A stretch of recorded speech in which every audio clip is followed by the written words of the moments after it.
You know, the one thing we have in this country are great spies. They spy on everyone and everything. In fact, the NSA is capable of doing Herculean-type spying. We're learning that it monitored 124 billion phone calls in just 1 month.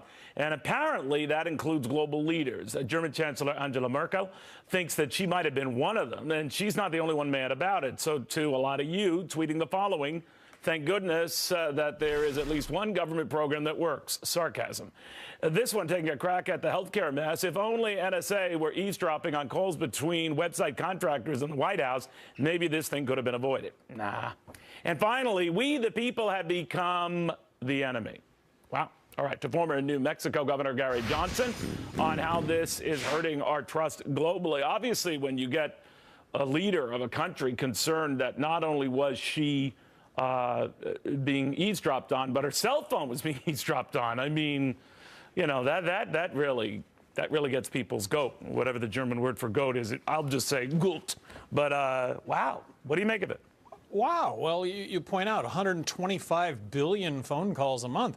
Neil, there's probably a pretty good chance that you and I got listened to in all this, and the you thing mean with my Merkel, pizza orders? They were listening in on my pizza or whatever. Go ahead. And let me touch on something else. You know, for most Americans, if not for most Americans, it's like, look, they can eavesdrop on me. I'm not saying anything. You know, what are they going to hear? It's going to be boring. Let them go ahead and do it.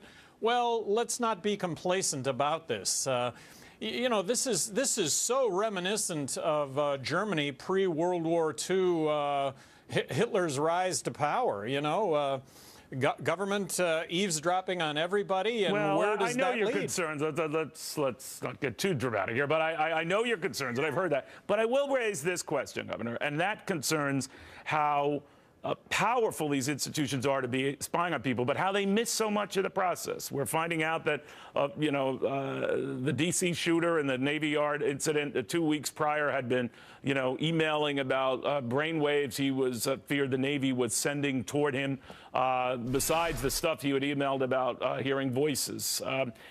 So these great spies missed. These great spies missed in Boston when it came to the Tsarnaev brothers and what they were concocting and coming up with. So for all of their energy and zeal and going after people and collecting records on people, they miss this stuff.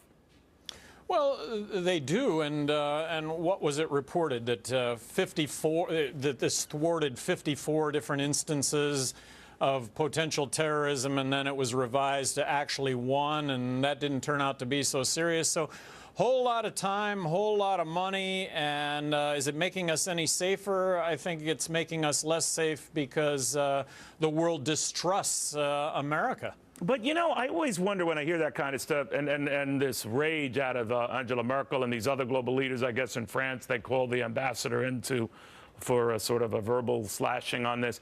But it's sort of like what that old movie, what, there's gambling going on here? I mean, we live in a world where people spy on each other, where people tap each other's phones and eavesdrop and all of that. So is this more rage for effect or genuine rage of the United States? Well, I hope it ends up being genuine. I mean, I think this is what this country was founded on, is the notion of civil liberties. And yeah, spying has gone on, but to this extent, to this level, you know, a judge grants surveillance or the ability for the government to eavesdrop on 113 million Verizon users.